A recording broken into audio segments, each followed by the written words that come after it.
Howdy everyone, John with ITAP here again. Got another beer for you. I know we've been doing a lot of Belgians and imports and stuff like that, and this is not an import this time, but it's definitely one of those classic beers that kind of need to be reminded that are still around and that are still great, and that still honestly hold up to anything that's out there in the market. And something that you probably should be grabbing this weekend, maybe watching some baseball, is the great, powerful, the Odell IPA.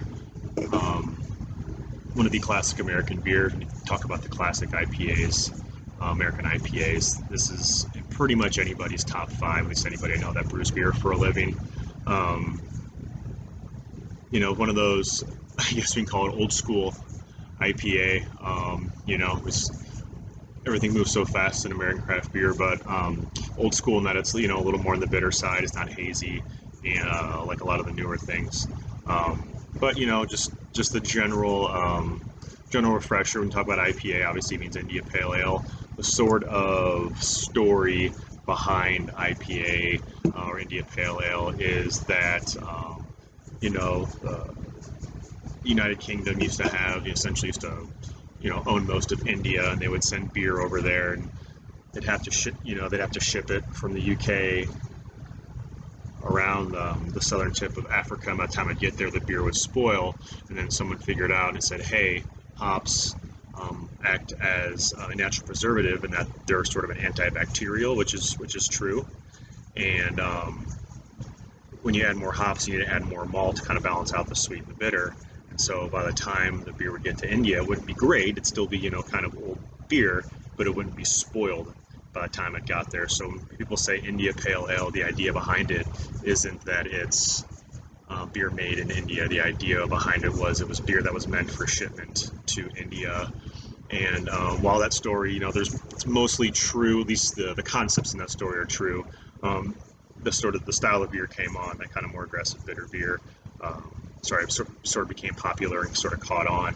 And then, of course, like everything else, we took it here in the States and made it more aggressive. And this is a great beer to kind of highlight the difference between an American IPA and, say, maybe a more traditional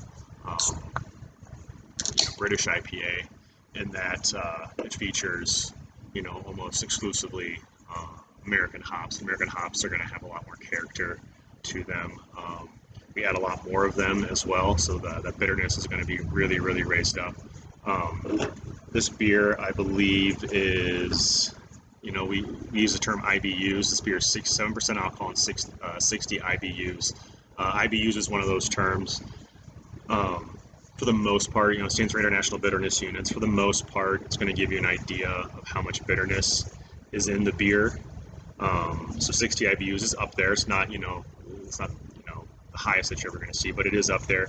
But every time you see every time you see IBUs listed, take that with a grain of salt, because IBUs doesn't necessarily the beer is going to be it's going to be bitter.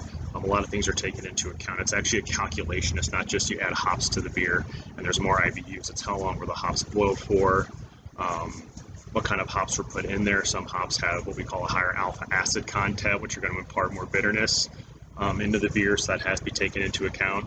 What's the alcohol level on the beer? What kind of malt is used?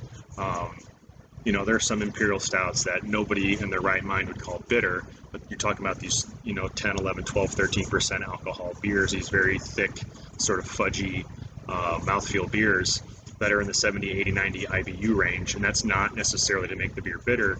That's sort of to balance the beer out and make it drinkable versus just overly sweet. So take the IBUs thing with a grain of salt. It's best just to drink the beer and then sort of judge for yourself what level of bitterness is in it. And I don't really judge beer on IBUs. I just say, hey, it's a bitter beer, it's not a bitter beer, things like that. So let's pour this bad boy here. I was going to tell you what hops are in this beer, but on their website, they don't really list the hops. It's a proprietary blend and proprietary house blend that they have. And I remember ITAP, we were fortunate enough to be taken on to a trip to Fort Collins to see the brewery a couple summers ago. And we're given a wonderful brewery tour. Had a great time. And we're allowed to take pictures of any single thing we wanted to take in the brewery except for inside the hop room. specifically because a lot of their beers do have sort of a um, proprietary hops letter used in there. And you know, in America, there's last time I checked, there's a couple IPAs out there, so it's probably made sense that they want to, you know, they have one of the more popular ones, one of the classic ones, and so they need to keep that competitive edge, which I completely understand. So it's a really, really pretty sort of like nice deep gold, almost orange. Has all the hallmarks of a great IPA. It has grapefruit peel in the nose. It has grapefruit sort of juice, like a freshly cut grapefruit juice in the nose. Just a little hint of that pine sticking out. Maybe just like a little bit of pineapple as well, like just kind of a hint, suggestion of like some tropical fruits as well.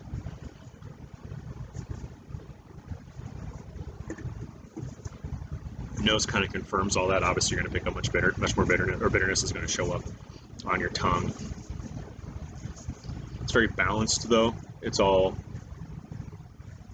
those wonderful juicy fruits are what hits you up front, and it kind of eases into that sort of bitterness that lingers a little bit, but not too much. It's more of a pleasant or sort of dry bitterness.